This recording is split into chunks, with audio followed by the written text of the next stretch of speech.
Ben, boas tardes. Seguimos co programa do Congreso e corresponde agora abrir a primeira mesa de debate que temos programada. Para nós é un placer e en particular para min especialmente poder moderar a mesa que imos abrir agora. Seguramente porque dentro de min hai un editor frustrado co cal eu admiro moito aos profesionais que vou a ter a honra de presentar agora. Intentamos, a hora de configurar esta mesa redonda, contar con representantes de editoras que para nós supoñen un referente por distintos motivos. Seguramente non son as editoras que poden copar máis andéis nas librerías, seguramente son editoras que non están ao lado da caixa registradora nas grandes superficies, pero son editoras que saben facer libros e que saben aínda defender o territorio do libro. O libro tal e como o entenderon, o entenden e o entenderán os vellos editores. E o de vello editor non é unha cuestión, unha apreciación de idade, senón é unha apreciación de concepción, desenvolvemento e defensa de unha forma de traballar. Entón, desde esa premisa de querer ter editores de calidade, editores con criterio, editores que aman profundamente o libro e que defenden profundamente o libro a través do seu traballo, pero tamén editores que están na profesión, no día a día da profesión e que teñen que loitar para que a súa profesión e a súa forma de facer libros sobreviva. Chegamos á selección que temos na mesa. Podería haber algún outro nome, desde logo estes nomes terían que estar. Preséntovos a Olga Martínez, que está en representación de Editorial Candalla. Editorial Candalla está ubicada en Cataluña e leva 10 anos apostando forte por unha maneira de editar, descubrindo novos autores, incluso ás veces abrindo camiño para que as outras editoras grandes despois descubran nomes de referencia, pero que primeiro estiveron en Candalla. A seguir encontramos a Moisés Barcia, que é director de Rinoceronte Editora, que é unha editora xurdida en Galicia desde a literatura galega, pero con unha mirada aberta á literatura mundial. De feito, unha das claves de identidade, de referencia de Rinoceronte Editora é a aposta decidida pola traducción. Feito, Moisés Barcia, ademais de ser editor, ele mesmo é traductor e procede do mundo da traducción. Entón, esa foi a aposta inicial identitaria, digamos, de Rinoceronte Editora, tamén cunha aposta moi clara por un deseño, por unha forma de facer libro, de editar. A seguir temos a Diego Moreno, que é o director editorial de Nórdica Libros, unha editora que ten como selo de identidade a referencia ao norte, aínda que probablemente foi un punto de partida que a continuación, cos anos, pois se foi abrindo a outras latitudes e tamén coa referencia da calidade, da aposta por unha forma de presentar os libros diferente, unha edición sobria, con moito gusto, e mesmo con unha presentación en mercado novidosa e imaginativa. E xa, cerrando a mesa, contamos con Manuel Ramírez, que é o director de Pretextos de Valencia, que é esta editora que a moitos nos salvou moitas lecturas e a moitos nos reconciliou coa literatura, coa boa literatura, precisamente porque hai un criterio de edición moi claro, defendido e mesmo en estes momentos de crise anunciado desde a web, dicindo, bueno, vamos a editar, vamos a seguir editando o que queremos editar, probablemente poderemos editar menos, pero o que editemos vai ser bo. A mesa redonda leva por título Sendo fiéis a unha forma de editar, siendo fieles a una forma de editar, porque vamos a continuar en castellano, dado que es la lengua mayoritaria en la mesa, y para que todos nos sintamos bien, a gusto, y no haya ninguna interferencia lingüística, pues continuaremos en castellano. Y la primera pregunta que me gustaría formularos es casi un posicionamiento por vuestra parte, o una especie de mapa de navegación. La pregunta es, ¿qué es para vosotros ser editor?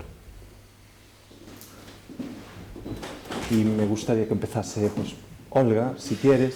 Bueno, buenos días, y discúlpenme esta voz tan ronca, tan tomada, que un poco quizás es casi un símbolo, ¿no?, de lo que puede ser el editor, ¿no? Realmente se me fue la voz cuando comencé a preparar las maletas para venir a Santiago a este congreso de título tan sugerente, ¿no? Editando para minorías. Supongo que hablaremos de esto en la era digital. Y quizás es simbólico, ¿no? Porque yo siempre he pensado que el editor es el que está detrás, y que al menos a nosotros hemos intentado huir de la figura del editor mediático, del editor estrella. Creo que nuestro lugar está en bambalinas, en el silencio, y esta vez nos toca ser protagonistas en la mesa. ¿Qué es editar? No sé. A ver, yo creo que la función primordial del editor es acercar a los lectores aquella literatura que a él le conmueve, que a él le gusta, que a él le seduce. Al menos por eso nació Candaya. Nosotros éramos y somos profesores de instituto y que teníamos una pasión. Esa pasión era América Latina, y durante muchos años, formando parte de nuestra vida, hicimos viajes a América Latina. Y allá fue una circunstancia muy extraña, porque comenzamos a descubrir espléndidos escritores totalmente desconocidos aquí. Y eso era una contradicción muy grande para nosotros, que habíamos hecho del amor a América casi el eje de nuestras vidas. Entonces, ¿cómo podía ser que escritores de la talla del poeta Elbio Romero, el poeta más importante de Paraguay, nadie lo conociera en España? Es más, descubrimos que nadie había editado antes a un poeta paraguayo, ¿no? Conocimos a Elbio Romero personalmente, y él lo primero que dije, bueno, es que antes de ser escritor hay que elegir el país en el que se nace. Y eso fue muy indicativo para nosotros. Fuimos a Venezuela al año siguiente, conocimos a un escritor que es importantísimo en nuestra editorial y en nuestra vida, que se llama Elnodio Quintero, y no podíamos entender cómo una literatura tan turbadora, que te implicaba un goce de línea a línea de esta manera, era totalmente desconocido en España, ¿no? Entonces, bueno, Paco tenía un portal de literatura que fue muy importante en su época, se llamaba sololiteratura.com, y comenzaron a llegarnos propuestas. Y entonces, a partir de ahí, pensamos que había un espacio. No sabíamos dónde nos metíamos, porque, claro, nosotros no sabíamos nada de la edición. Luego eso nos lo ha dicho muchas veces Jorge Ralde. Un proyecto como el vuestro no puede ser sostenible, ¿no? Porque ese anagrama, que es uno de los sellos que más ha apostado por la literatura latinoamericana, solamente hubiera habido de latinoamericanos, hubiéramos cerrado hace tiempo, ¿no?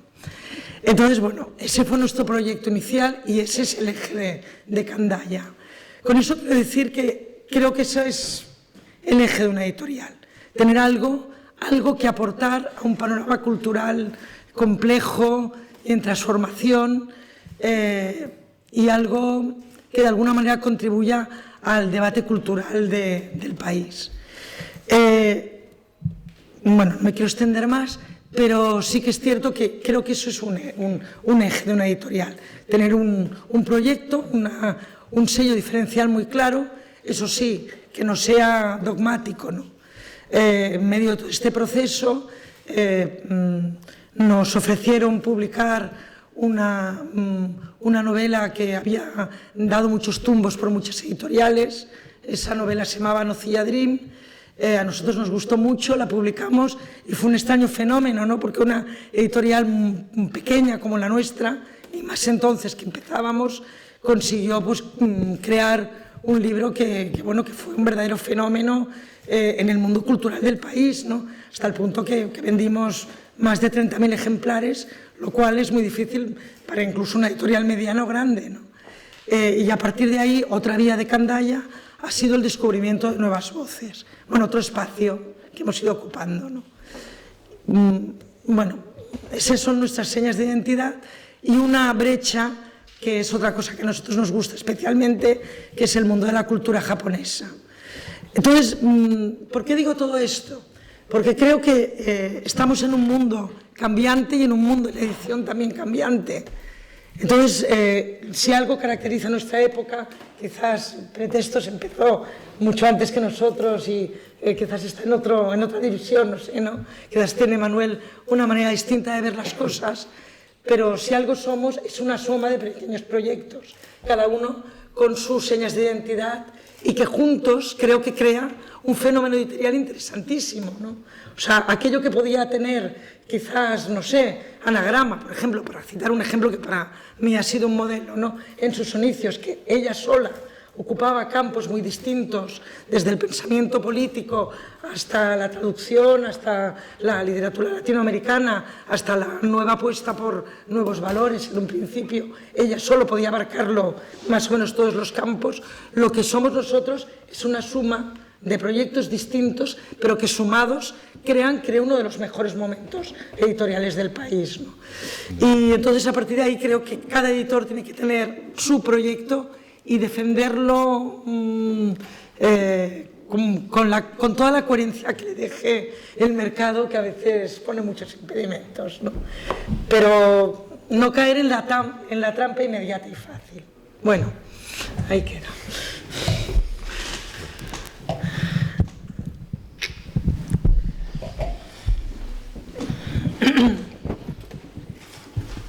Pois Podéis hablar en gallego, yo sí, entiendo perfectamente, y además me gusta, lo disfruto. No hay problema, vamos a ser disciplinados. No. Nada, tomando el relevo de lo que decía mi compañera, supongo que cabe diferenciar proyectos más mercantiles o que buscan de una forma más prioritaria el beneficio de otros proyectos más personales, más íntimos. Quizá en el primero de los casos, editar o ser editor es ser un gestor y conseguir un buen rendimiento, pero en el caso de editoriales pequeñas, como somos las que representamos aquí, yo creo que un editor es básicamente un lector privilegiado, un lector que tiene capacidad de, no sé si prescribir, por lo menos de hacer que sea posible que otros prescriban o que las noticias que corren de boca en boca, las recomendaciones que no proceden tanto de suplementos literarios o de grandes prescriptores, sino de la confianza que unos lectores tienen en sus amigos o en otros lectores a los que confían. Al final lo que hay es eso, un lector que escoge, selecciona en distintos orígenes. En el caso de Candaya, pues en muchos casos buscan en autores que aún están inéditos. En el caso de Rinoceronte y otras muchas, buscamos en un granero enorme, que es aquel compuesto por todas las literaturas del mundo, excepto la del lugar donde vivimos. Entonces, como digo, en función del concepto que se tenga de la edición, como empresa que te alimenta y que puede crecer o empresa más modesta que da otro tipo de beneficios, el enfoque puede ser uno u otro. Pero básicamente un lector, creo yo. Hola, buenas tardes. Bueno, siguiendo un poco y para no repetir lo que han dicho ellos, que estoy completamente de acuerdo. Aparte de ser un lector, es una persona que invierte dinero en una empresa, sea grande o sea pequeña, con la esperanza de que tu gusto personal sea un gusto no solamente de una persona, sino que acabe siendo más o menos mayoritario. Y a mí, una cosa que me importa mucho de mi trabajo de editor es la parte de artesano. Un editor de un gran grupo es una persona que trabaja con números, que en el mejor de los casos decide libros por criterios literarios, es decir, por libros que le gustan, en el mejor de los casos, como digo, y que no sabe nada más del libro. Le entregan una cosa que es un libro, que no ha decidido la cubierta, no ha decidido el papel, no ha decidido nada. Como mucho ha decidido el libro que se va a publicar. Y yo reivindico todos los oficios del libro que intento practicar en la medida de mis posibilidades. Yo maqueto, yo diseño, yo elijo el papel, elijo las cartulinas, las cubiertas, la tipografía, todo lo que hace que un libro, sea impreso o sea electrónico, sea algo más que un texto bueno. El texto es fundamental y al final el trabajo mío, de cualquiera de nosotros, se plasma en algo que es importantísimo, que es el catálogo, que es algo que siempre llevo en el bolsillo, una cartera o una mochila, un catálogo de Nórdica, porque creo que eso es lo que identifica tu trabajo. Pero no solamente esa relación de títulos, sino cómo están hechos esos títulos. Y yo creo que en un momento como el actual, en que en la parte digital tiene peso y nosotros hacemos libros electrónicos y nos va más o menos bien con los libros electrónicos, creo que es un momento muy importante para reivindicar esta parte del oficio de editor y de los oficios que están dentro que incluye el trabajo editorial. Como digo, no solamente un editor, nosotros ponemos la página de créditos, siempre todas las personas que han trabajado en el libro, porque igual que cuando veis una película, al final ustedes 20 minutos viendo créditos, en un libro han trabajado muchas más personas que la propia editorial. Había un corrector, un maquetador, un diseñador y un traductor. Así hay unas cuantas personas. Y como digo, reivindico esta parte de oficio que se está perdiendo en algunos casos con el tiempo, y que curiosamente estas pequeñas editoriales que hemos ido haciendo en los últimos años, somos una muestra de que se pueden hacer las cosas de otra manera y que nos puede ir razonablemente bien. Obviamente no queremos tener un yate, sabemos para lo que dan los libros, nos gustan y nos gusta una manera de trabajar. Yo creo que no somos pequeños porque no podamos ser grandes, pues eso espero, sino somos pequeños porque nos gusta lo que conlleva ser pequeño, lo que conlleva poder leer todos los libros que publicas, que es algo que una editorial grande es impensable. Y es algo de lo que yo me siento muy orgulloso, poder leer 2, 3, 4 veces los libros que voy a publicar. Eso es lo que es un editor, más lo que han dicho ellos.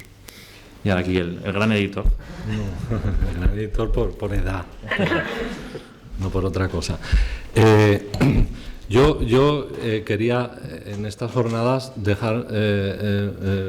defender a capa y espada la figura del editor tal como se entiende hasta ahora, y en plena época digital con mayor vehemencia, si cabe. ¿Por qué? Bueno, porque yo entiendo, en pretextos lo hemos dicho muchas veces, hasta la saciedad, el mejor libro que puede escribir un editor es su propio catálogo. Con eso ya está prácticamente todo dicho.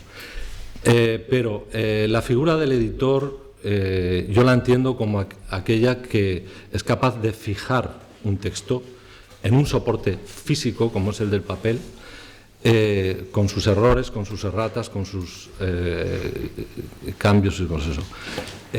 Y básicamente eso va a ser lo que, con el paso del tiempo y en este momento, diferencia el libro en papel del libro electrónico. ¿Qué es lo que los diferencia? Los contenidos, por supuesto que no, los grados de significación tampoco, porque un libro en papel y un libro en formato electrónico, básicamente, en el fondo, son lo mismo desde el punto de vista del contenido. Lo que los diferencia es precisamente el soporte en el que se presentan al lector. Y el soporte informático, hoy por hoy, y creo que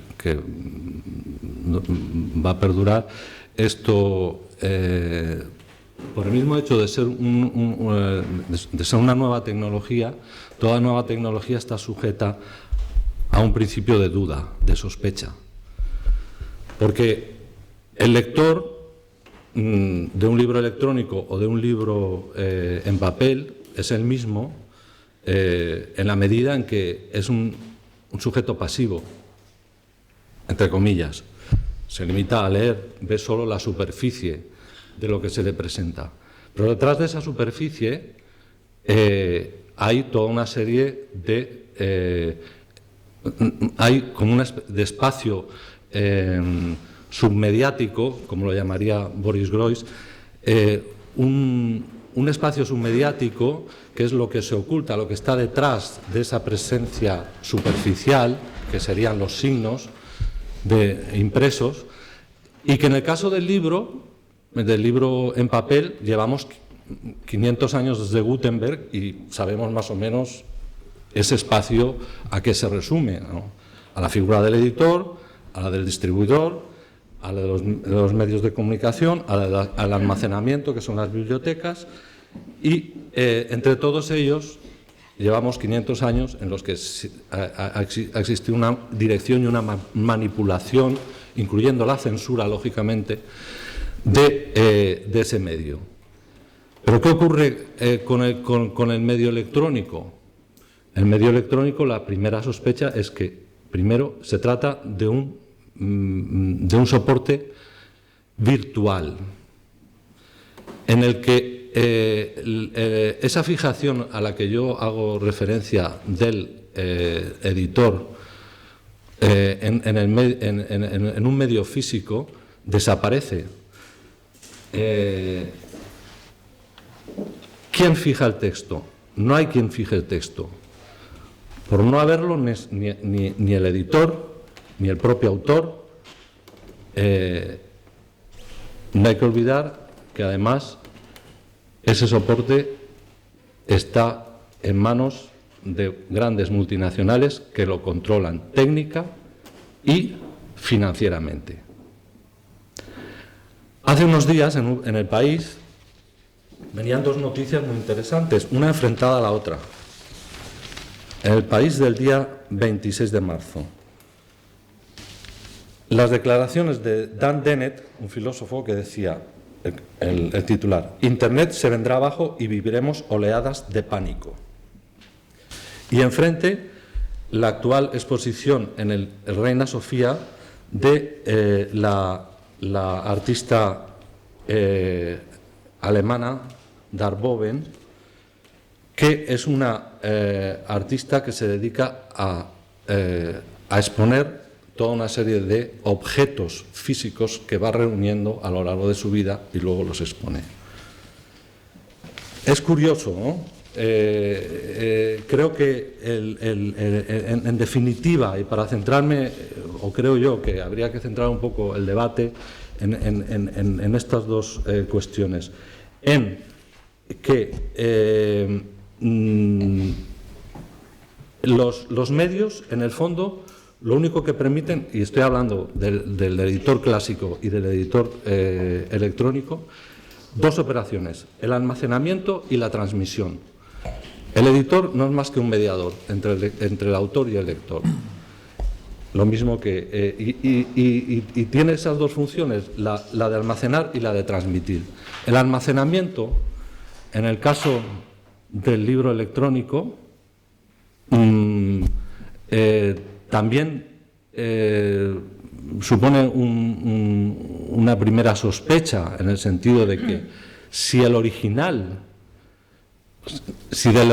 no se puede dar fe, porque como decíamos, no hay quien lo pueda fijar, porque el mismo medio tecnológico no lo permite, porque tienen el caso concreto de Wikipedia, en la que puede entrar cualquiera y manipular esos contenidos a su antojo. ¿Qué sentido tiene el archivo entonces para un medio como es el medio electrónico? Se archivan las cosas, los libros en las bibliotecas, porque se considera que tienen un valor y como tal se tienen que atesorar, ¿no? Y guardar. Pero en un medio en el que todo está en evolución y está todo en función de los cambios tecnológicos y de la novedad rabiosa que puedan introducir esas multinacionales de cara al consumo generalizado, ¿dónde queda el archivo? ¿Dónde queda la memoria? ¿Nos vamos a convertir en una sociedad totalmente amnésica? Bueno, hay esas cuestiones en el aire se debatan y creo que, bueno, básicamente es un poco centrar el tema que nos ha convocado aquí sobre el editar en papel o no en la época digital, etcétera. Antes de proseguir con más preguntas, más cuestiones, quisiera decir que en esta mesa hay un quinto miembro que no está sentado en este lado, sino que está ahí.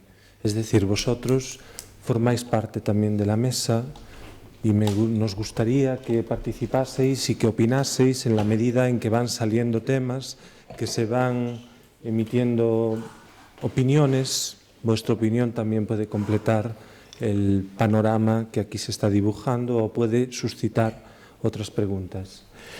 Una cuestión que a mí me gustaría poner sobre la mesa es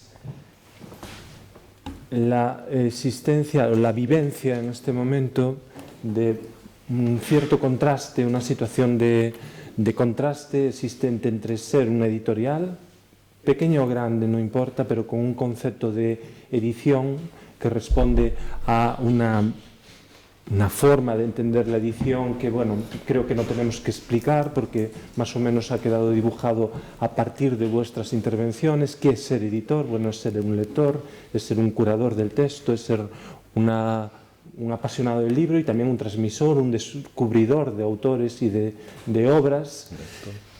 Bien, y seguramente más aspectos, pero esos ya dibujan una forma de editar. Bien, ¿cómo se sobrevive ante el panorama de un mundo editorial globalizado que parece que está siendo nuestra realidad inmediata o inminente?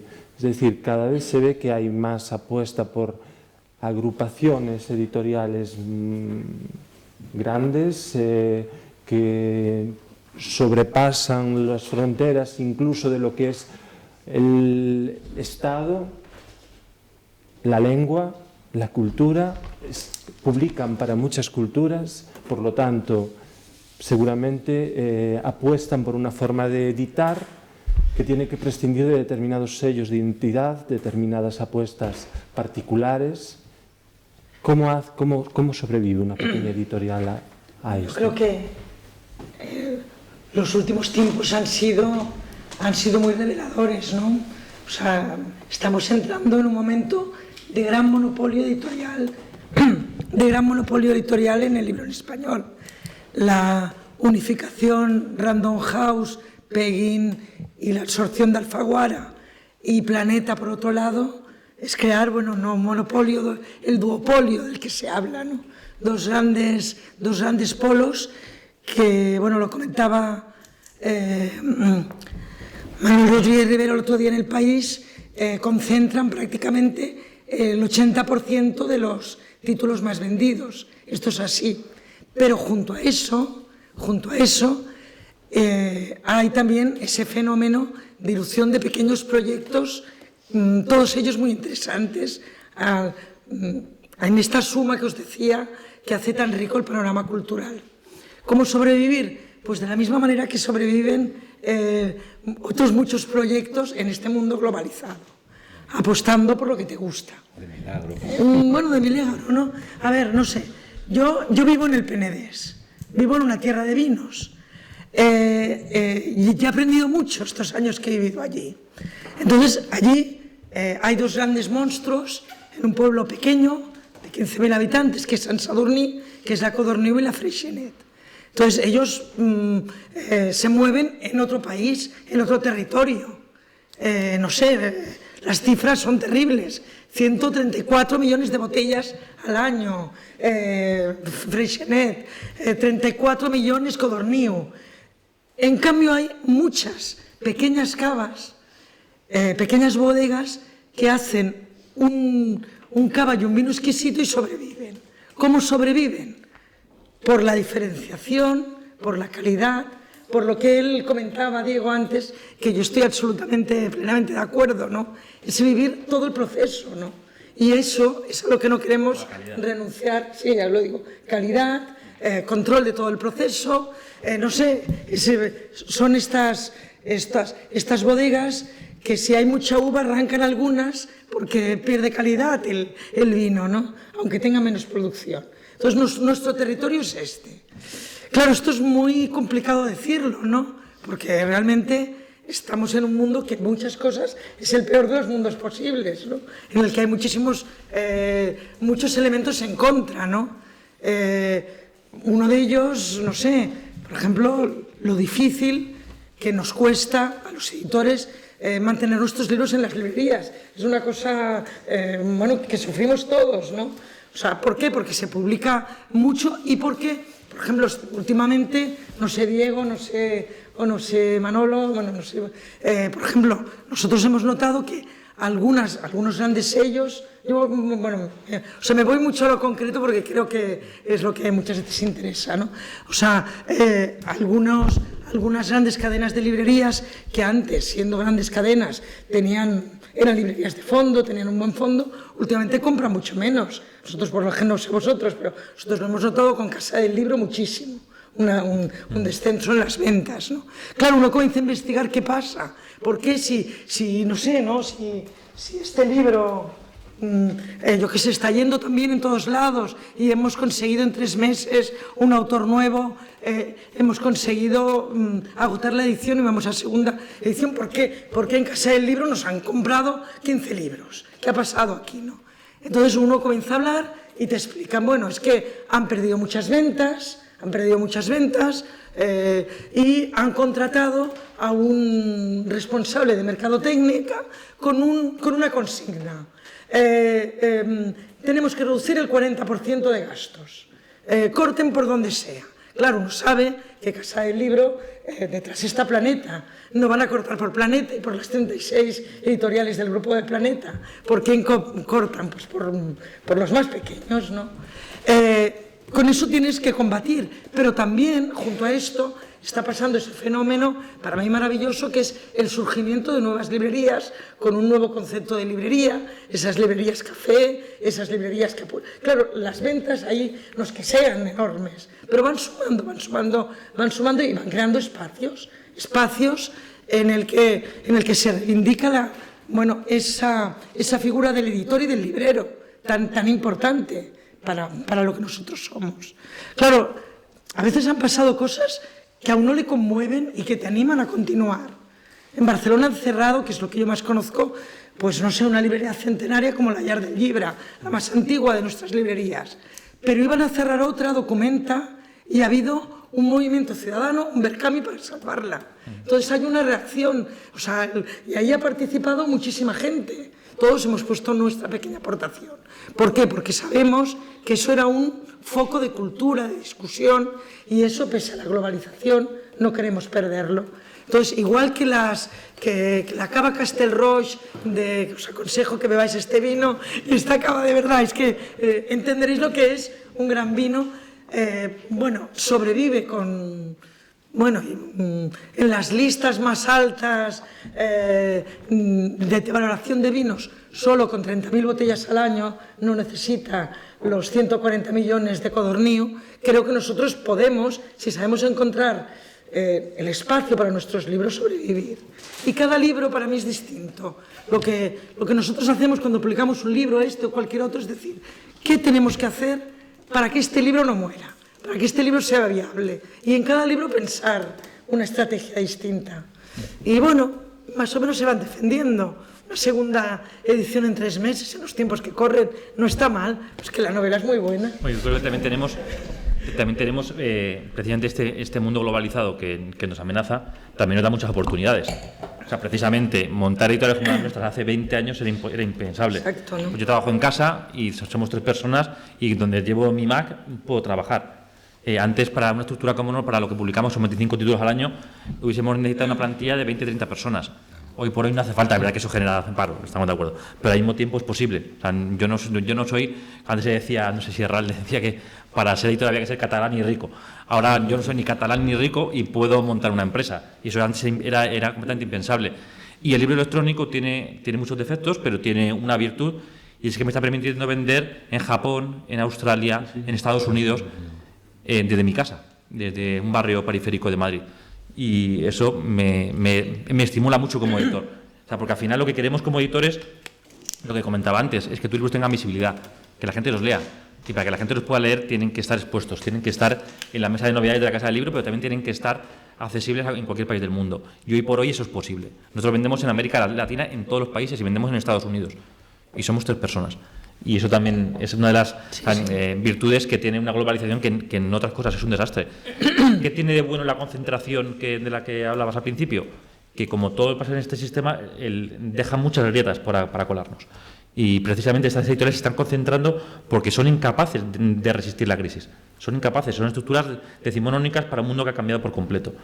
Nosotros en Nórdica, bueno, creamos un grupo que no sé si os suena, que es Contexto, que precisamente venía a hacer un poco la política de los grandes grupos. Es decir, somos pequeños editores, todos con nuestra personalidad, pero si nos unimos, somos ya un grupo importante y podemos llegar a otros sitios de América, podemos llegar a tener una caseta grande en la Feria de Madrid, a poder estar en el montón de ferias de España, cosas que de manera individual no podríamos, sumando fuerzas se puede hacer. Y yo creo que es una de las cosas que que los editores todavía no hemos entendido, y es que es la vía colaborativa.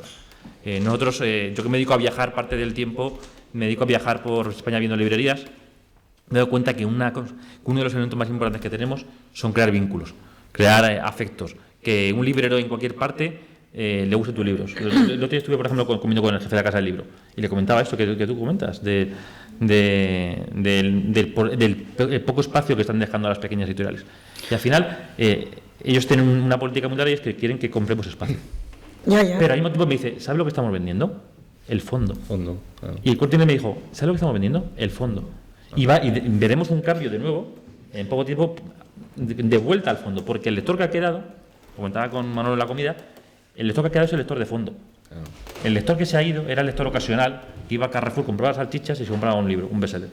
Eso ha desaparecido. Y afortunadamente para nosotros, el lector que está quedando, el que se va a comprar, se va a gastar 20 euros en un libro bien impreso, bien editado, es un lector muy fiel, un lector que está buscando algo que le aporte algo más, un libro. Y eso no lo va a encontrar en los grandes grupos generalmente. Sí, y se trata de seducir, como diría Juan Ramón Jiménez, a esa inmensa minoría.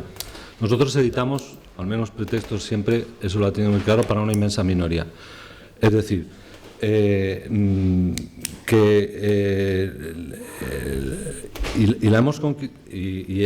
llevamos 30 y tantos años trabajando.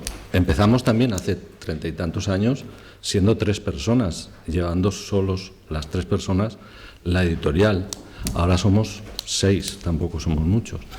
De manera que sí que es posible, y lo que pasa es que con el paso del tiempo las estrategias hay que cambiarlas, hay que tomar nuevas estrategias, como la que comentaba Diego del equipo de Contexto, que se han sabido unir para esa serie de pequeños sellos editoriales que además, y en eso convengo con Olga, son de una riqueza extraordinaria, y sería una pena que eso se echase a perder con el paso del tiempo, porque no se está dando en ningún otro país europeo un fenómeno como el que se está dando en España hoy en día, de que surjan en plena crisis pequeños sellos editoriales con su propia identidad y con su propio bien hacer, como los que están surgiendo de un tiempo a esta parte.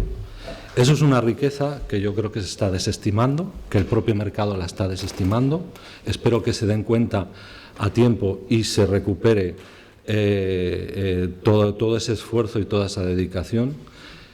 Y luego hacer una nueva salvedad con respecto a la diferencia entre el servicio de las nuevas tecnologías y el servicio del editor clásico.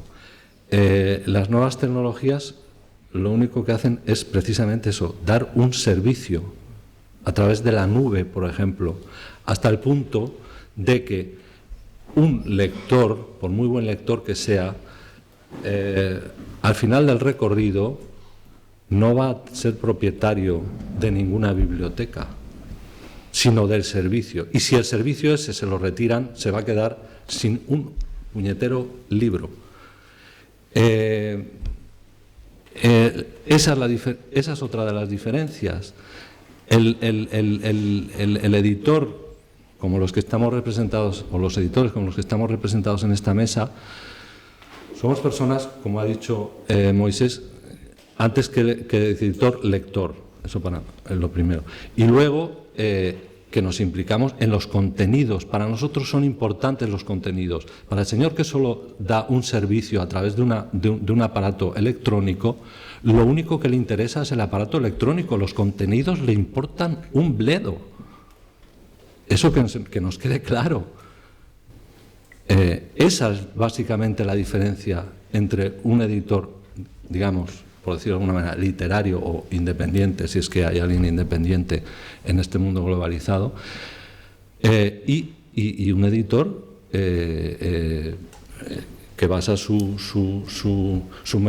comercio y sus finanzas en la nueva tecnología. Lo que nos va a vender es nueva tecnología, y contra más nueva mejor. Y su archivo va a ser ese, en la medida en que la tecnología se vaya renovando con el paso del tiempo y todos estemos al servicio de esa renovación de la tecnología, es decir, estemos a la mod. Y el que no esté a la mod será un demodé, a no ser que ocurra, como en el caso de la música, que el vinilo, el CD sustituyó al vinilo y hay una moda retro en la que está volviendo de nuevo el vinilo y se está vendiendo y se está reproduciendo y se han mantenido los aparatos que reproducían y que reproducen ese vinilo con nuevas aportaciones técnicas que permiten pasarlo luego a CD, todo lo que queráis. Yo no estoy en contra de la técnica, parece que esté manteniendo aquí un discurso reaccionario, no lo estoy. Estoy advirtiendo sobre los peligros de la técnica, igual que en su momento el invento de la imprenta de Gutenberg conllevaría sus ventajas y sus inconvenientes, ¿no? Yo lo que estoy pretendiendo es que no nos dejemos deslumbrar por la tecnología, por la pantalla, por esa luz que emana de la pantalla, porque esa luz que emana de la pantalla nos controla también a nosotros, aunque creamos que nosotros la controlamos perfectamente a ella. Eso es lo que quería decir. Bueno, yo volviendo a la pregunta inicial, que era cómo subsistir o cómo encontrar su lugar este tipo de editoriales en este mundo globalizado, me ha venido a la cabeza la imagen de un cuadro que se llama Las espigadoras, no sé ahora de quién es, Monet o Manet o Millet. Bueno, y para quien no lo conozca, es un cuadro en el que aparecen unas señoras recogiendo las espigas de trigo que han quedado en la era después de que, no sé qué procedimiento, pero el que sea, es evidentemente más industrial que cogerlo a mano, pues después de que ese sistema pues se haya llevado el grueso del trigo, ¿no? Hoy en día sería una máquina cosechadora, en la época del cuadro, pues no sé, serían unos señores allí con unos caballos. Pero a lo que me refiero es que en un campo de trigo, después de que se han llevado el grueso del cultivo, queda pues, por el suelo una cantidad de espigas que una persona armada de paciencia puede ir recogiendo y llenar un cestito y molerlo y convertirlo en una barra de pan, no sé. Esa es la imagen que me viene a mí en la cabeza pensando en los grandes grupos editoriales, en la concentración, frente al surgimiento de nuevos y pequeños sellos. Sobre este fenómeno del nacimiento de los sellos que apuntaba Diego y luego mi otro compañero pues redundaba, Manuel, ¿no? Me reía para mis adentros porque recuerdo que no sé si fue en 6 o 7 ocasiones desde el nacimiento de Rinoceronte Editora, que tiene 7 años, o sea que debe ser una media de una vez al año, mantengo con alguien la conversación, normalmente acompañado de un café, de cómo se monta una editorial. Y ya digo, yo estoy en un ámbito menor que el del Estado, en Galicia, más concretamente en el sur de Galicia, y bueno, digamos que hay limitación en cuanto a la cantidad de gente que puede acercarse allí, ¿no? Entonces esto, pues se ve que efectivamente, que debido al hecho de que realmente una persona con un ordenador, normalmente un Mac, no sé por qué, pero todo el mundo tiene Mac, pues se ve capaz de editar, y es así, porque la tecnología ha evitado tantos intermediarios, se ha simplificado y abaratado, o bueno, más que abaratado, ha permitido que uno, pues con ciertas aptitudes, pueda conseguir los medios sin que le cueste para editar un libro y para maquetarlo.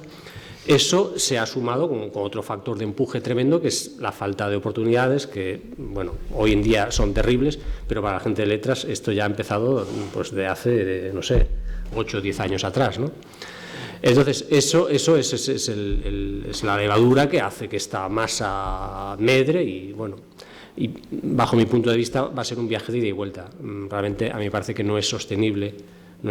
Contaba el otro día en una entrevista que me hacían, que coges el Babel, ya por citar el suplemento y el periódico mayoritario en esta mesa redonda, y de las, no sé, 10 o 12 reseñas que pueden salir cada sábado, yo creo que conozco 2 editoriales o 3, y estoy en el negocio. Entonces, realmente no sé hasta qué punto es sostenible esto, ¿no? Y tampoco sé hasta qué punto esto se puede volver, bueno, en contra, desde luego, de sus promotores, porque me parece que no es sostenible, y además no deja de ser un poco paradójico que un país en el que se lee tan poco, en cambio, sea un país en el que se edita tantísimo. Y efectivamente ya no hace falta ser catalán ni rico para editar, pero lo que sí hace falta es que alguien lea tus libros, preferiblemente comprándolos, ¿no? Ya que si no te da dinero, por lo menos te dé apoyo moral, pero bueno, el dinero siempre viene bien. Entonces, de momento quedan espiguitas que ir recogiendo, no sé hasta qué punto durarán y en qué momento las espigadoras y los espigadores empezaremos a darnos coscorrones para pelearnos por la espiga. En todo caso, quien tiene algo que decir aquí, quien puede decir algo, son los lectores, de los cuales formamos parte también, pero en fin, no sé si al final va a pasar como lo que se dice, el tópico de los libros de poesía, ¿no? Que hay realmente un corrillo de poetas que son los que se van turnando para asistir a las presentaciones de los libros de cada uno de ellos, y al final son los miembros de ese corro los que van comprando los libros de cada uno de ellos. Espero que con el caso de los editores y lectores no pase así. Yo no estoy de acuerdo con esta idea de que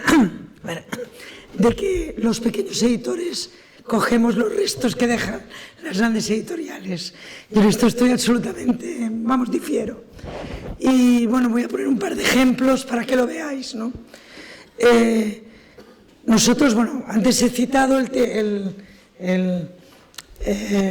nombre de Agustín Fernández Mayo, y como nosotros publicamos Nocilla Dream, y luego vino Alfaguara, y bueno, después de mucha resistencia por parte de Agustín, le hizo una oferta tan grande, que al final aceptó, entre otras cosas porque eso le ha permitido dejar de trabajar en un búnker controlando las radiaciones del cáncer y dedicarse a escribir. Bueno, aparte del disgusto inicial que lo tuvimos, pues tenemos una relación maravillosa y espléndida con Agustín Fernández Mayo, y con el tiempo lo acabas entendiendo.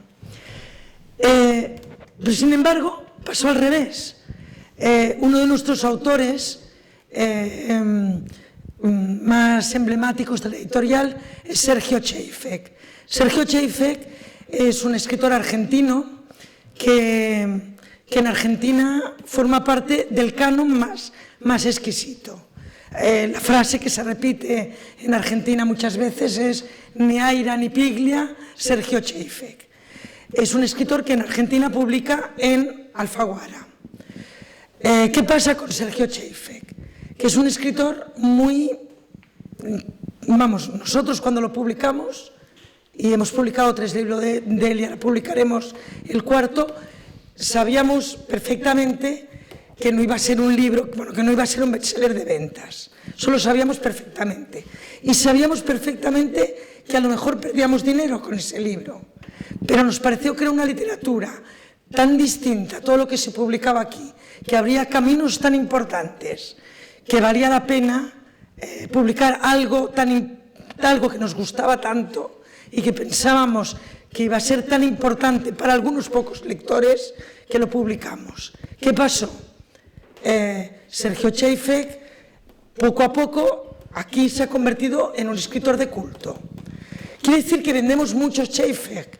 Pues no sé, de la experiencia dramática, a lo mejor hemos vendido 1.100 libros, pero que 1.100 personas en España lean y disfruten esa literatura es un gran triunfo.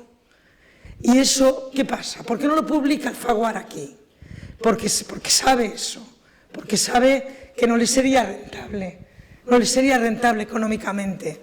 A nosotros vender 1.000 ejemplares de un libro, ya está, o sea, ya no pierdes, ya comienza a ir la cosa medianamente bien. Es así, porque tenemos una infraestructura muy poco menor. Pero pensar que ese escritor ha sido tan importante para Vilamatas, por ejemplo, ¿por qué le interesa tanto a Vilamatas Sergio Txeifek? Porque Sergio Txeifek es un caso rarísimo. Es un escritor con un proyecto literario que él lo va trabajando, sin pensar nunca en el mercado. Y Enrique, al que yo admiro muchísimo y me gusta mucho, a nosotros nos lo ha dicho, es que a veces hay que pensar en el lector. Entonces, Txeifek es capaz de no pensar en el lector y escribir esa literatura tan ensayística en la que pasan tan pocas cosas, pero que está llena de turbadoras ideas. Eso es importantísimo y eso no es un resto, ni muchísimo menos. Eso en el canon de la literatura latinoamericana es importantísimo y uno pues tiene sus pequeños orgullos de editor. Por ejemplo, hace poco en Estados Unidos, donde Txeifek, que es un escritor apreciadísimo, se ha publicado un libro en una universidad que se llama Sergio Txeifek, Trayectorias de una escritura, donde en el prólogo se dice esto: antes de la publicación de Mis dos mundos, por la prestigiosa, muy generosos, editorial Candaya y la subsecuente selección de dicha obra como una de las 2 novelas más revelantes de 2008 por la revista literaria Quimera, Sergio Txeifek era conocido casi exclusivamente por un grupo fiel, pero reducido, de estudiosos de la literatura argentina contemporánea. La merecida atención crítica internacional de la que fue objeto Mis dos mundos ha convertido a Txeifek en uno de los escritores latinoamericanos más estimados del panorama literario actual. Eso lo hacemos desde una editorial en la que trabajamos 3 personas y lo hemos conseguido. Contribuir a crear el canon literario, y de eso pretextos podría poner miles de ejemplos que han publicado a poetas que yo admiro tantísimo, como Eugenio Montejo, que fue amigo nuestro, como Rafael Cadenas, como tantos y tantos y tantos. Entonces eso es importantísimo. Desde unas editoriales pequeñas estás contribuyendo a crear el canon cultural de tu literatura, que para mí es la literatura latinoamericana y española, porque creo que eso es una cosa que no hemos sabido entender, que nuestra fuerza estaría en entender eso, que tenemos una única literatura, eso que han entendido también la literatura anglosajona, o sea, que son una sola literatura y que no importa que se escriba en Sudáfrica o en Australia o en Estados Unidos, ¿no? Entonces, eso, claro que podemos hacer cosas muy grandes y muy interesantes, y creámonoslas. Y estemos orgullosos de ellos. Esto que ha conseguido Nórdica de crear esta cátedra del libro ilustrado, ¿no? Con Borsa y con otras editoriales, pero que es algo para mí admirable y novedoso, ¿no? Y eso lo hace también una pequeña editorial. Y ejemplos de estos todos podríamos poner muchos. Sí, las pequeñas y medianas editoriales, yo siempre he dicho que somos ojeadores, en el sentido de que arriesgamos para dar a conocer a determinada gente, que luego, como dice Olga, igual acaban yéndose a los grandes sellos editoriales, o no, o las dos cosas. El sábado o el domingo vais a tener aquí a una persona que es Juan Bonilla. Bueno, con Juan Bonilla, el primer libro, bueno, para ser fieles, el segundo libro primero tuvo se difundió tuvo una difusión muy pequeña y tal. Pero el primer libro a nivel de difusión nacional e internacional se lo publicamos nosotros y fue El que apaga la luz, sus libros de relatos, su primer libro de relatos. Juan Bonilla acaba de recibir el primer premio Vargas Llosa de novela, con su última novela que ha publicado en Seix Barral. Bueno, con Juan Bonilla, y lo digo porque él lo ha dicho por escrito, no estoy revelando nada indiscreto, Juan Bonilla era un escritor joven que empezaba en ese momento y nuestro libro tuvo mucho éxito y se fijaron en él.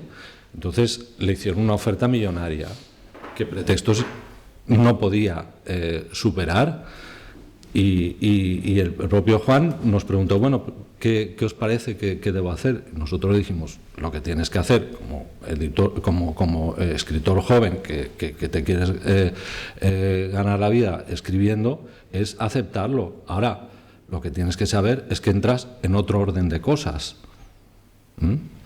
Que a los pocos años no lo reconoció, pero no ha perdido con nosotros el contacto con la editorial. De hecho, después de la novela que ha sido galardonada, y muy recientemente, hace apenas un mes y medio, le publicamos un nuevo libro de relatos, que es una manada de news.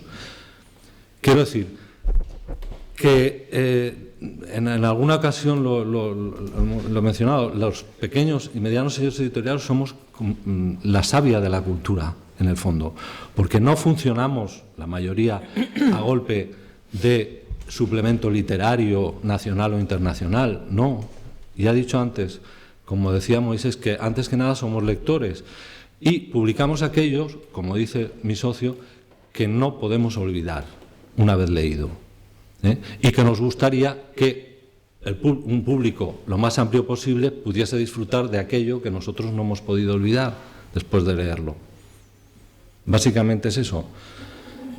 Y no sé, no se me ocurre nada más. A mí, si me dejáis, me gustaría hacer una puntualización porque creo que Olga no ha entendido bien la imagen que yo quería poner. Yo no hablaba de que cogiésemos los restos. Además, en nuestro catálogo, como solo publicamos autores de fuera, la verdad es que no nos podemos quejar. Tenemos primeras referencias, sí. No, me refería al hecho de que un gran grupo tiene unas necesidades de funcionamiento y unas necesidades de rendimiento que le hacen ser muy poco eficientes y tienen que ir a tiro fijo, tienen que ingresar mucho. El ejemplo es justo el que ha puesto Olga con Alfaguara, ¿no? Que tiene un autor al que publica en Argentina y en España sabe que va a vender 1000 ejemplares, no lo publica. O sea, esa es una de esas espigas a las que yo me refiero. No es que sea un resto, en el sentido despectivo, es un autor que la verdad es que me deja impresionada ese segundo punto de la idea que yo apuntaba. Efectivamente, un editor es un lector que publica algo que no puede olvidar. Pues efectivamente, cuando publicas a un lector, a un autor al que no puedes olvidar, un pequeño editor o un mediano editor tiene unas necesidades financieras menores, puede gestionar recursos de una manera mucho más eficiente que los grandes grupos. Por eso digo, el gran grupo sería la cosechadora que necesita recoger toneladas de trigo y el pequeño editor, bueno, pues juntando unas espiguitas se hace una barra de pan con la que puede cenar ese día, ¿no? Os recuerdo que en la medida en que queráis proponer alguna pregunta, basta que levantéis la mano y os damos paso. Una pregunta que yo me hago es: ¿tenéis el buen libro? ¿Tenéis al buen escritor que lo habéis buscado o que ha llegado a vosotros? ¿Cómo se hace para que ese libro llegue al mercado? Porque uno de los caballos de batalla es la distribución, ¿no? Sigue siéndolo, y máxime para editoriales pequeñas. Bueno, yo creo que para todos nosotros la distribución está claro que es el aspecto fundamental, porque puedes haber publicado, como tú dices, un libro estupendo, haber editado bien y que el libro no tenga ninguna visibilidad, no llegue nunca a librerías, de manera que nunca vaya a llegar al lector. Igual que ha pasado con este boom de las pequeñas editoriales, en mi caso personal ha tenido un poco la supervivencia de Nórdica, ha tenido mucho que ver con el surgimiento de una distribuidora que se llama UDL, que empezó hace unos años y se dio cuenta que podía tener relativo éxito, un éxito incluso importante ahora mismo, agrupando a editoriales que no estaban en las distribuidoras más conocidas, como bien Logista, que es la que lleva el Grupo Planeta, o Antonio Machado, que es con la que trabaja Pretextos, que Machado, por ejemplo, es una distribuidora bastante importante, o Punchas, que lleva Anagrama, Tusquets, Ciruela, o lleva alguna de estas, Pretextos, Acantilado, y durante un tiempo, cuando empezamos a surgir pequeñas editoriales, decidió que no era su trabajo, que ellos tenían a los grandes, a los editoriales importantes, y que los que íbamos haciendo pues no íbamos a tener mucho recorrido. Yo la verdad es que nunca pedí entrar en Machado, pero sé que otra gente lo intentó y le dijeron que no. Y sin embargo UDL dijo, bueno, pues tengo una editorial grande que es Roca, ahora voy a llenar la distribuidora de editoriales pequeñitas, en las que creo y por las que apuesto. Y había murió el año pasado un director de UDL, se llama Javier Cambronero, al que le debemos muchos pequeños editores todo, porque él nos apoyó. Fue el espíritu de contexto, de decir, oye, cuando vayas a un sitio no vayas tú solo, sino si van 3 editores a Galicia, posiblemente es más fácil que la prensa y las librerías os atiendan. Y fue el impulsor un poco de la manera de trabajar en equipo que hemos mantenido hasta ahora. Es fundamental que en toda la cadena trabajemos a la vez y trabajemos un poco entendiendo que no somos rivales, que es uno de los problemas que tiene el mundo del libro. Y es que el editor se lleva mal con el autor, se lleva mal con el agente, se lleva mal con el librero y se lleva mal con el distribuidor. Y podríamos decir lo mismo del resto de la cadena. En lugar de entender que para que se venda un libro es fundamental que todo funcione bien, que el escritor haga un buen libro, que esté bien maquetado, bien editado, bien diseñado, bien distribuido y bien expuesto en la mesa de novedades, hemos entendido siempre que todos los demás elementos de la cadena son rivales.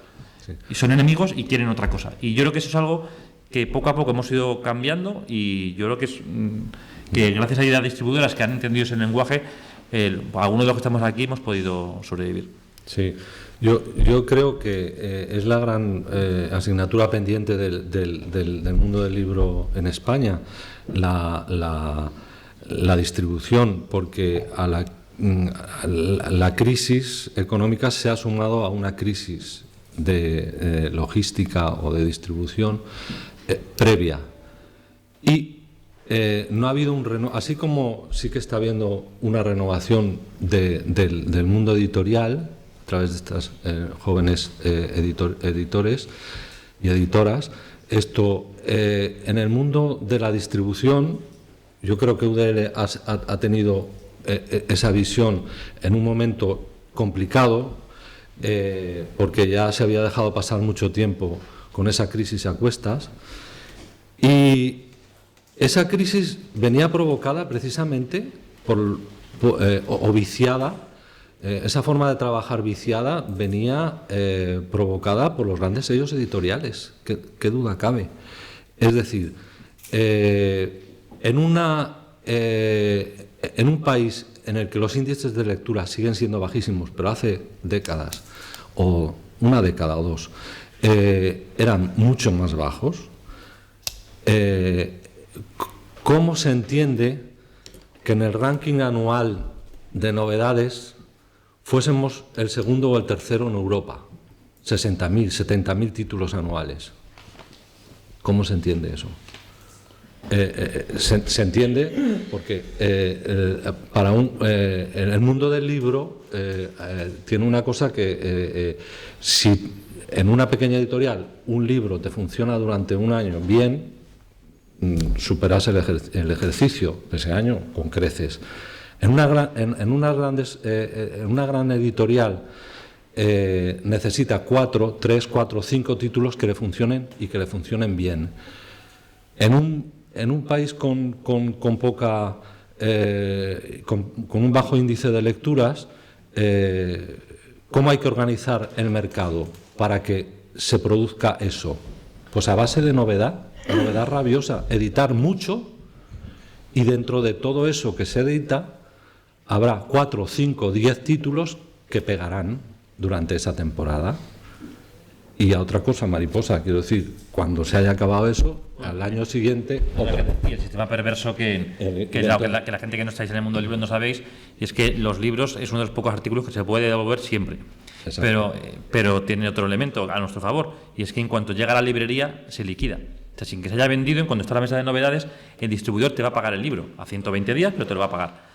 De manera que los grandes grupos, sobre todo, pero también un poco los pequeños, vivimos de esto, vivimos de colocar libros en la mesa de novedades que no se han vendido. O sea, no cobramos cuando el libro se ha vendido, sino cobramos cuando el libro está colocado. De manera que cuanto más libros coloques y metas en circulación, más dinero vas a tener. Luego, ¿qué pasa? Llega la crisis y el librero tiene que devolver los libros para tener liquidez y deja la librería vacías y generar devoluciones masivas que están a punto de romper una burbuja de la que hemos vivido, y pues, todos y sobre todo los grandes grupos, que son los que la han fomentado. Claro, cuando había otros sistemas de distribución en el extranjero, estoy hablando de Francia o de Alemania en concreto, desde hace 60, 70 años o más, que funcionan como funcionan las farmacias. O sea, si cualquiera de ustedes pide un libro, ahora los fondos se están vendiendo más, pero un libro de fondo, o a lo mejor ni siquiera un libro de fondo, una novedad, pueden tardarle 1 semana, 2 semanas en servirle el libro. En Alemania, a las 24 horas tienes tú el libro como si fuese una medicina. Y es el mismo sistema. Aquí nunca se ha optado por cambiar en ese sentido. Y no ha habido insisto, no ha habido una regeneración, una renovación generacional en el mundo de la distribución. Yo en muchos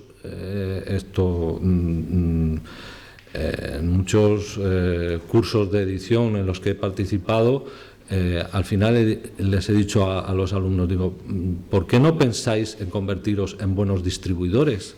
Igual a partir de ahí luego podéis ser unos muy buenos editores. Ese era mi consejo también. El libro necesita de eso.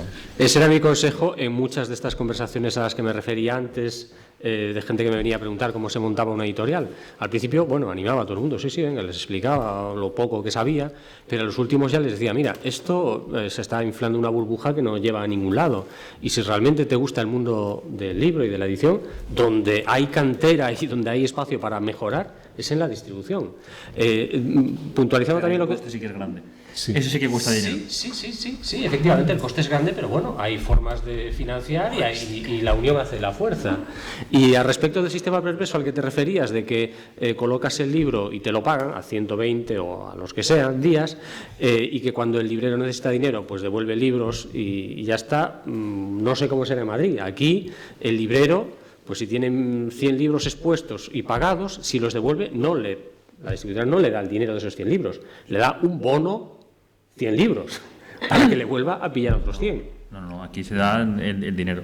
Pues, de hecho se considera las librerías que han comprado en firme, sí, que tienen un gran stock, consideran, como no hay crédito ahora mismo, como no hay financiación, la manera que tienen de tener financiación es devolver. Y devuelves libros y obtienes liquidez. Supongo que dependerá de la política de cada distribuidora. Yo los casos que conozco de librerías, o sea, no te devuelven nada. Tienes tu bono y eso se te descuenta, o sea, te pueden mandar novedades. No, porque eso te serviría para comprar más libros, pero no para tener liquidez de caja, que es lo que requiere. Pero es que no sí, pues el resto del país es así. A ver, partamos de una idea básica. Es muy difícil que alguien te compre un libro. Nosotros siempre partimos de esta idea, y más lo que nosotros intentamos, porque pensamos que, aunque hay muchísimas editoriales, pensamos que hay un gran vacío para nuevos escritores, y de aquí, de América Latina, o grandes escritores de América Latina aquí no conocidos. Nosotros, bueno, creo que hay algunas editoriales que han cerrado, que han dejado un gran vacío. El caso más claro es DVD, ¿no? Que, vamos, clarísimo que Sergio Gaspar fue un editor que siempre apostó por la nueva poesía y por la nueva narrativa, y que cerrar DVD ha dejado a muchísimos autores que comenzaban a abrirse camino sin espacio. Y de esto, bueno, pasa, ¿no? Lo que pasa es que es muy difícil que alguien pase por una librería. Primero, es muy difícil que a un autor nuevo los libreros te lo cojan y te lo coloquen bien. Eso es muy difícil. Si lo consigues, es muy difícil que tenga una buena presencia en prensa, pero a veces lo consigues. De eso nosotros en Candaya es de lo que menos nos quejamos, ¿no? Después es muy difícil que alguien, cualquiera de nosotros, pase por una librería y un nombre que no conoce lo mire, se fije en la portada y lo compre. Eso es muy difícil. Entonces, la primera idea es que tenemos que partir de esa humildad, y a partir de aquí pensar, bueno, eso, si realmente uno cree en el libro, uno piensa que aquí hay un grandísimo escritor y que está bien que esta persona escriba y muchos más libros, vamos a pelearlo. Y en esa pelea, eso es algo que nosotros siempre lo decimos a nuestros autores, en esa pelea estamos todos. Entonces, estamos los editores, desde luego, y de verdad, bueno, todos nosotros, no sé, pero al menos en Candaya es que nos matamos por los libros, ¿no? Hasta un punto, para todos supongo, ¿no? Pero es una lucha de este libro. Hemos hecho, ahora hacemos en La Coruña el sábado la 18ª presentación. Ha recorrido toda la península. Eso es un esfuerzo de energías nuestra y del autor, que el pobre está contentísimo, pero deseando que acabe Andalucía, que es lo último, para volver a escribir, porque lleva 3 meses que solo vive en esto, ¿no? Entonces, eso es, creo, fundamental, ¿no? Lo tienen que pelear los distribuidores, lo tiene que pelear el librero y lo tiene que pelear la prensa si realmente quiere tener una literatura. Entonces, a mí hay cosas que me preocupan y que a veces me indignan. Nosotros a veces hablamos con los distribuidores, decimos, a ver, ¿por qué Candaya? A ver, nosotros estamos muy convencidos de lo que publicamos, creemos que es muy bueno, y nos dicen, es que es buenísimo lo que publicáis, pero es que es muy difícil de colocar porque los libreros lo que les va bien es que, yo qué sé, publicar autores menores de Estados Unidos y traducirlos, como ha hecho, bueno, no diré nombres, pero otras editoriales que también tenían apuestas parecidas. Esto es mucho más fácil. Publicar traducciones, nuestra experiencia, que es lo japonés, que es, bueno, también una pasión. La verdad es que eso se vende más solo, ¿no? Cualquier otro libro nuevo lo tienes que pelear hasta lo indecible, ¿no? Entonces, claro, dice, publicar una tradición norteamericana y tal, fíjate este libro que ha sido... Pero es que dices, bueno, para eso no me meto, eso ya lo hacen otros. Mi proyecto es crear un espacio para la nueva literatura en España y para la literatura interesantísima como Cheife, como Ledo Quinterio, como Victoria de Stéfano, que hay en los países latinoamericanos y que ni por el forro se conoce aquí. Eso es lo que da sentido. Si no, yo ya me gano la vida de profesora. También sigo manteniendo mi media jornada en el instituto para publicar lo que quiero. No quiero ponerme a hacer algo que ya lo harán otros, y que me parece muy respetable, pero eso me lo dice el distribuidor. Entonces ya dices, bueno, ¿a qué jugamos, no? O sea, ¿a qué jugamos? O sea, y eso lo tenía muy claro Sergio Gaspar de DVD, siempre lo decía, la contribución de un editor tiene que ser contribuir a crear el contexto cultural de su país. Yo no me atrevo a tanto. Eso es lo que Sergio nos ha criticado a nosotros. Claro, no, yo no me atrevo a tanto, lo que dice Sergio, pero es que de verdad es increíble, o sea, la media... Como nosotros más o menos nos ha ido bien, pero nos sabemos bien porque nos hemos dejado la piel. ¿Y qué hemos conseguido? Pues yo qué sé, que Diego Trelles ahora pues gane el premio Francisco Casabella, comienza a ser conocido, que 4 autores nuestros han sido nuevo talento FNAC. Es que nos llegan 6 o 7 originales al día, a todos nos pasa. Pero algunos seguro que son buenos, no podemos ni leerlos. Dentro de esa burbuja hay una falta de espacio para la nueva literatura en la propia lengua brutal. Sí, brutal. En ese sentido, el que está hablando Olga, yo creo que editores como nosotros somos más globalizadores que los que se dicen globalizantes o globalizadores. Porque, por ejemplo, el tema de Hispanoamérica es un tema sangrante. Quiero decir, Olga o Pretextos, hemos hecho un esfuerzo y seguimos haciendo un esfuerzo ímprobo para crear una verdadera comunicación entre las dos orillas. Hasta ahora eso no existía, a pesar de que en Hispanoamérica se afincaron grandes sellos editoriales, etcétera, etcétera. Pero ¿qué pasaba? Que editaban solo a los autores de ese país para ese país. Y libros que se han editado en Alfaguara de autores hispanoamericanos aquí no han llegado nunca, por ejemplo, o al revés. Entonces, se trataba de establecer puentes reales, ¿no? ¿Eso es posible desde una pequeña editorial? Pues sí, porque lo hemos hecho, aprovechando pues que invitaciones a Perú, a Colombia, etcétera, etcétera, para contactar con los autores de allí, presentándole un proyecto serio y consistente, y ellos ofreciendo sus libros para que se comercializasen aquí y se comercializasen allá, de una manera o de otra, o llegando a acuerdos con otras editoriales de su país o no. Luego, el continente americano lo vemos como un todo global. Es mentira, o sea, la misma incomunicación que existe o que ha existido o sigue existiendo entre España y cualquier país hispanoamericano existe entre Colombia y Argentina, no nos engañemos. Entonces, era establecer unos puentes no de ida y vuelta, sino de ida dentro de eso y de vuelta. Eso para un editor español es un esfuerzo muy grande porque son muchos los países con los que tratar. Para un editor argentino o colombiano que trata de comercializar sus productos en España o se establece en España, es más fácil porque es un solo país. Quiero decir con eso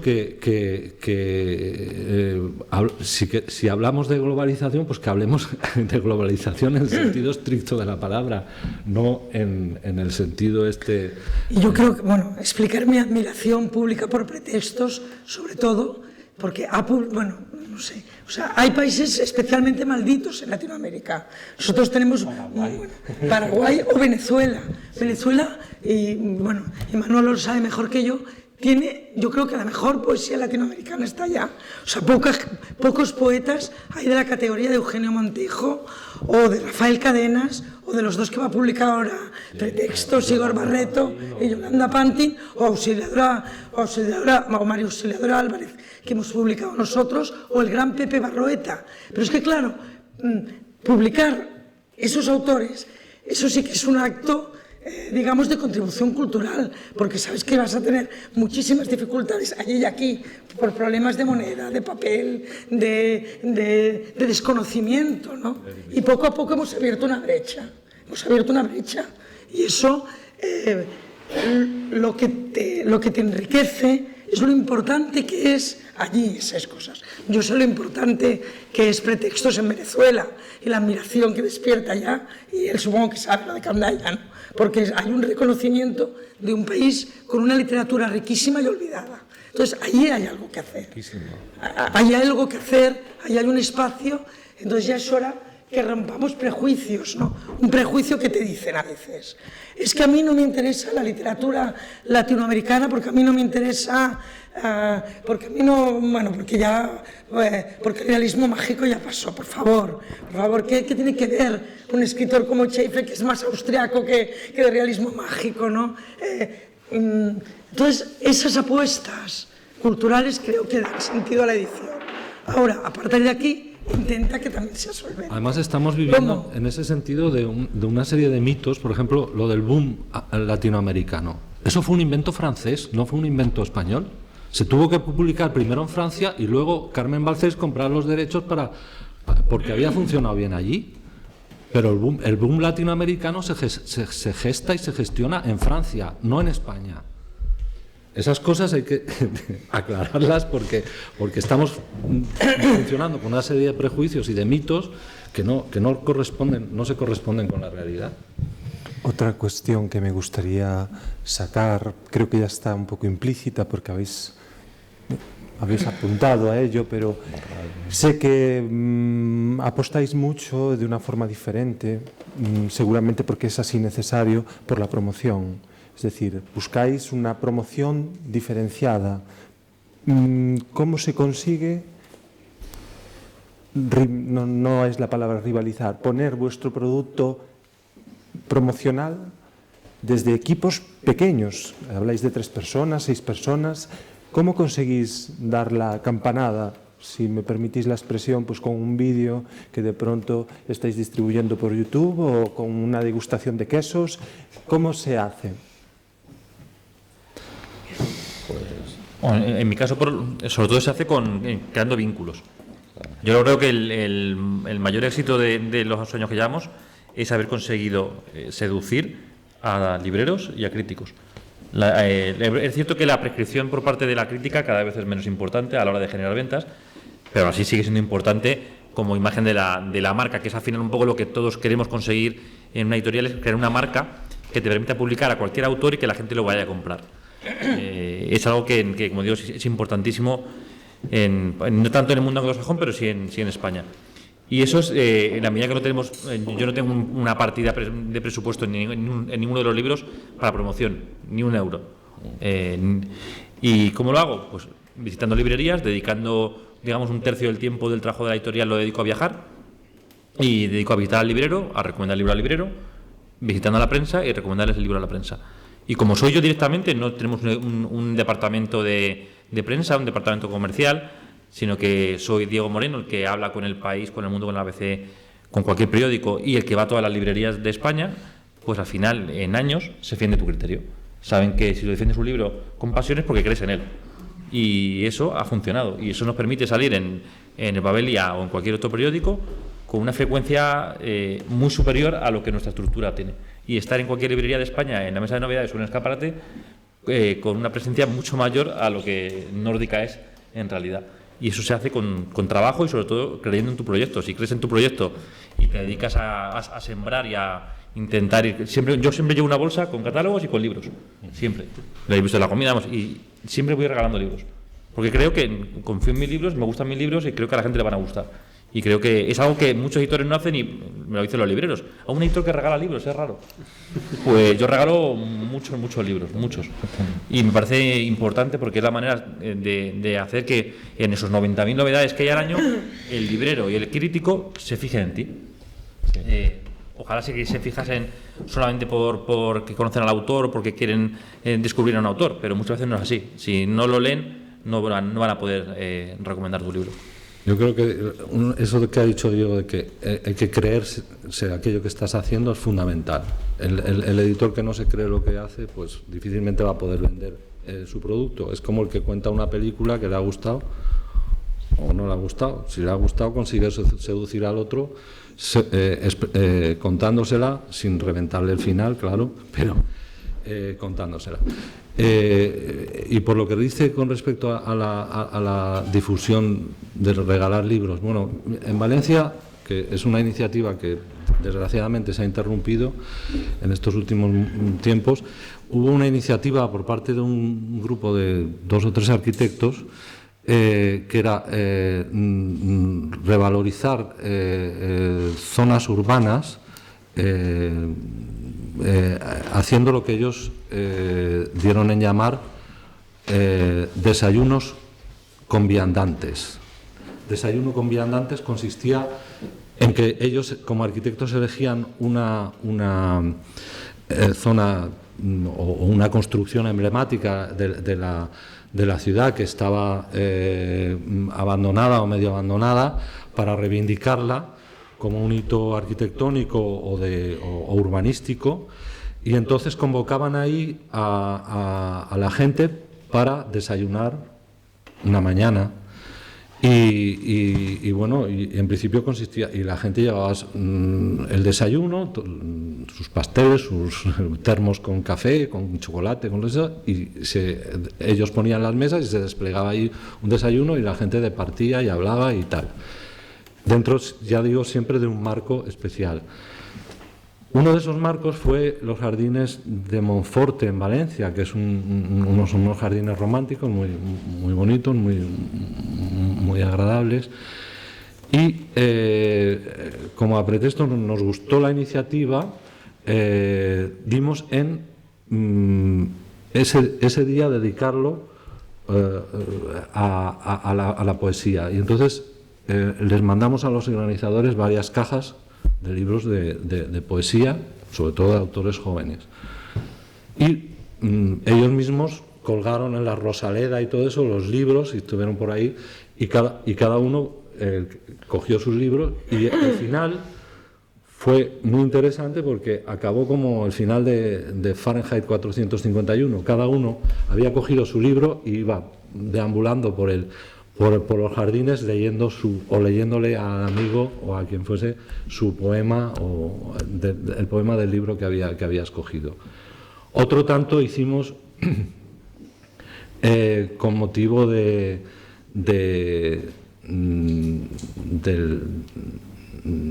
la ocupación de la plaza del ayuntamiento, cuando el 15M y tal, y el día coincidió con que la plaza estaba ocupada el día de reflexión previo a las elecciones, ¿no? Entonces ese día de reflexión, como era día de reflexión, también inundamos la plaza con libros de poesía, para que la gente durante esa noche que se iba a quedar acampada en la plaza, pues tuviese en qué reflexionar o con qué reflexionar. Y bueno, son iniciativas y dices, bueno, es regalar los libros, pero no es regalarlos por regalarlos, porque tampoco conviene que el libro, como decía un amigo, dice, ya sé que has editado un libro nuevo, dice, sí, me lo regalarás, ¿verdad? Dice, pues mira, yo sé que tu padre hace sofás, ¿me regalarás uno? Y yo decía, no, pues yo tampoco te voy a regalar un libro. Quiero decirte que tampoco conviene hacer esa propaganda de que el libro es algo que se tiene que regalar porque sí, como un gesto social y tal, porque nadie regala un sofá o una nevera o una lavadora, ¿no?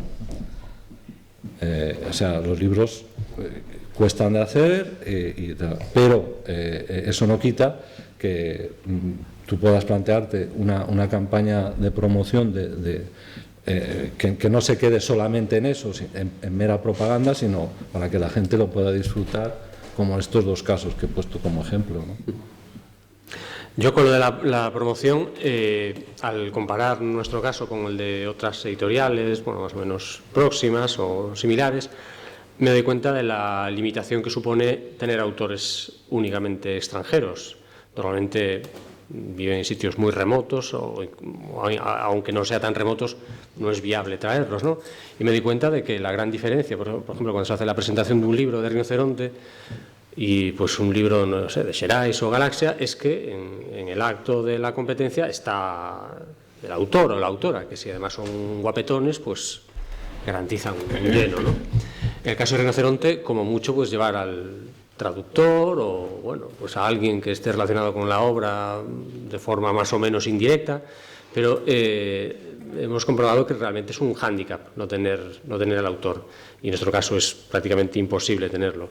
Entonces ya realmente renunciamos pronto a ese medio de promoción, porque es que no tenía mucho sentido, y el medio que encuentro, que veo, no es realmente un medio de promoción, es simplemente la consecuencia de ser constantes y de llevar ya, como llevamos 7 años, y bueno, me ha coincidido en alguna que otra ocasión entrar en una librería y ver gente que entra preguntando por el catálogo de Rinoceronte, porque al final que tires por un lado más o menos concreto hace que la gente ya te asocie, ya te tenga etiquetado, y pues a veces, igual que te apetece ver una película de la Nouvelle Vague o yo que sé, o una del oeste, pues acercas a la librería a ver qué tienen estos de Rinoceronte, a ver qué toca este mes, si toca húngaro o finlandés o qué toca, ¿no?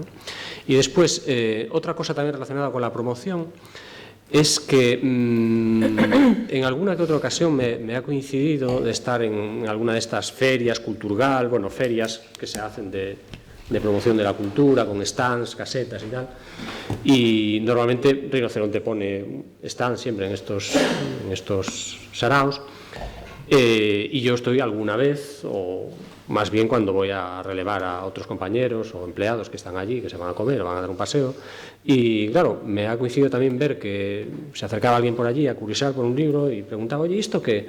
Ah, está muy bien, es un libro de un autor irlandés y tal. Ah, y este otro, pues ese es de un autor japonés y es también muy divertido, va de una señora que tal, vale, lo mira y se va.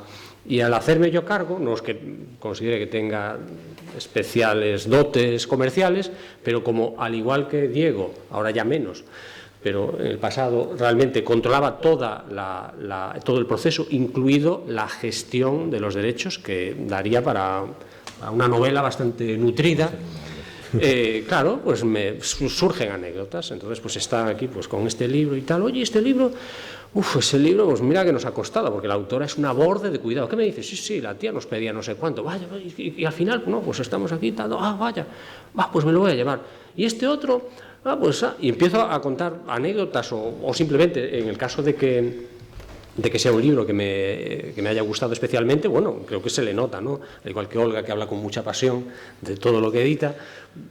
Bueno, un libro que has seleccionado, gestionado, en algún caso traducido, etcétera, te hace que te surjan muchos recuerdos, muchas anécdotas, y al final conocer el producto, y aunque no estés intentando colocarlo, simplemente es como si hablas de tus hijos. Los hijos de los demás pueden ser muy monos y muy simpáticos, pero los tuyos son unos bollazos, ¿no? Bueno, pues con nuestros libros exactamente igual. Al final, ese es la mejor receta promocional. Lo que pasa es que tiene una limitación, y es que hay que tener mucha paciencia para recorrerse todas las librerías de España o incluso las de Galicia. Yo no sé si me daría el cuerpo ni la paciencia. Bueno, me sumo a todo lo que se ha dicho, ¿no? A mí me gustaría mucho hacer lo que dice Diego, hacer viajes por toda España y recorrer todas las librerías, pero yo hay 3 días que trabajo en el instituto y eso me crea mis limitaciones. Así todo, Candaya ha sido una editorial que, la broma es que somos una editorial cómicos de la legua, porque acostumbramos a hacer muchas presentaciones de nuestros libros.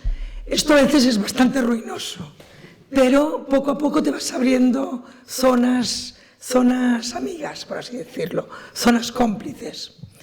Entonces, pues bueno, nuestros libros son muy apreciados, creo, en Barcelona, en toda Cataluña, y me refiero no solo a las grandes ciudades, es algo muy importante. Creo que los lectores no están solo en las grandes ciudades, también hay ciudades, pequeños pueblos, bueno, ciudades medianas. Son Cataluña es muy característico, ¿no? ¿Sabes? Como Vic, Terrassa, Sabadell, Vilafranca, donde vivimos, Mataró, que tienen un tejido cultural bastante interesante y que no llegan tantas cosas, porque hay mucha tendencia a la centralización. Esa es una zona nuestra, es una zona Aragón, también creo que ahí tenemos, nos hemos ido ganando poco a poco un espacio que no solamente es de librerías. Yo creo que también hay otra corriente muy importante, que es toda esta tendencia a los clubes de lecturas en las bibliotecas, en los barrios, que a veces hay gente con muchísima sed, con muchísimo interés, que hay que llegar a ellos, ¿no? Otra historia es el tema de ganarte algunos institutos, lo cual es muy fundamental. Claro, eso implica una inversión de tiempo, ¿no? Que el autor vaya, que lean su libro, pero eso nos ha funcionado con bastantes autores, ¿no? Luego está el tema ferias que él citaba, poco a poco de tener, sobre todo el fenómeno de la edición independiente, ir a las ferias que se están haciendo en diferentes lugares. En fin, es un trabajo de ir creando sello a poco.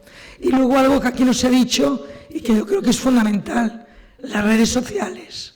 O sea, con todas sus cosas buenas y malas, este libro no se hubiera acabado en 3 meses si no se hubiera creado un pequeño fenómeno en Internet, clarísimamente. O sea, la gente lo ha comenzado a leer, ese fenómeno de democratización tan importante de la cultura que están siendo los blogs, que ya no son solo los suplementos de los periódicos, sino gente que tiene ese veneno de la literatura en el cuerpo y que es capaz de leer un libro y dedicarle 5 o 6 horas para hacer a veces reseñas maravillosas que se van moviendo no solamente en España, sino en toda Latinoamérica. Creo que es algo importantísimo. El propio Facebook es fundamental, esa comunicación casi cotidiana con tus lectores, que cualquier pequeña anécdota, ¿no? Ayer dijimos, 2ª edición de Autopsia, pues 80 me gustas, no sé cuántos comentarios, todo eso va creando un tejido de lectores que está sustituyendo lo que era antes la tertulia en el café, pero haciéndola mucho más globalizada, mucho más universal. Eso para los libros de Candaya ha sido fundamentalísimo. Nuestros últimos libros se han movido muchísimo así. Los programas de radio, que son fundamentales, no solo los grandes suplementos, que gustan mucho al escritor, pero que no tienen tantos lectores. O sea, a veces es mucho mejor salir en un programa de radio que no tiene tanto caché, pero va a crear mucho más lectores. Ser un poco humildes, pensar, y vuelvo a insistir en esto, ¿no? Apostar, yo creo que eso lo hemos intentado hacer, no sé si lo hemos conseguido del todo, ¿no? Ese intento de universalización, que nuestro sello sea conocido, no tanto como pretextos, pero tenga un prestigio en Venezuela, en Argentina, en México, en Perú, no sé, países que hemos publicado escritores de allá y que nos llega, bueno, que publicar en Candaya para ellos es muy importante. Pero también esa apuesta por la descentralización de la cultura, por la cultura local, buscar las plataformas de culturas locales, las experiencias, no sé, una de las grandes experiencias que hemos tenido en Candaya, por ejemplo, es hacer una tertulia en Caspe, en una panadería, y descubrir que en un pueblo del Alto Aragón hay una comunidad de lectores, bolañistas, preparadísimos, que cuando vas allí te lo valoran mucho y que generalmente compran todo lo que llevas. Bueno. Lo que yo creo que ha quedado meridianamente claro es que todos nosotros apostamos por la red de librerías, porque creemos que es importante y de hecho gran parte o un porcentaje muy alto de nuestras ventas es por la librería clásica. Porque y desde el punto de vista de la promoción, lo que dices tú, lo de los nuevos medios como Facebook, Twitter y todo eso, están colaborando muchísimo a la difusión desde la misma sede editorial de tus propios productos editoriales. Otra cosa es la venta por Internet. Ahí ya somos más cautos todos, porque claro, eso depende de Google, de Amazon, y en algunos países han hecho verdaderos estragos precisamente con las librerías independientes. Caso de Francia, pero en el caso de Francia tienen unos ministros de cultura como Dios manda y se han preocupado por proteger ese entramado. Cosa que aquí, si hubiese entrado a saco Amazon como entró en Francia, no sé si hubiésemos podido, o si los libreros hubiesen podido salvar el culo, porque hubiese sido muy salvaje. La ventaja que teníamos nosotros, o que tenemos nosotros aquí, es que cuando han llegado seguimos teniendo el precio fijo del libro, cosa que cuando entraron en Francia ellos no lo tenían. Entonces eso les permitió hacer verdaderos estragos. Pero bueno, hay unas medidas políticas proteccionistas, y no solo eso, sino que también hay el sistema funciona de otra manera. En Francia solo hay 3 grandes distribuidoras, a veces y una red de librerías muy consolidada, apoyada monetariamente incluso por los propios sellos editoriales. En fin, estamos hablando de otra cosa. Un mayor índice de lecturas, que duda cabe. Por eso en España yo creo que estamos siendo muy cautos con el tema de Amazon y de eso, y hay que serlo, porque ahí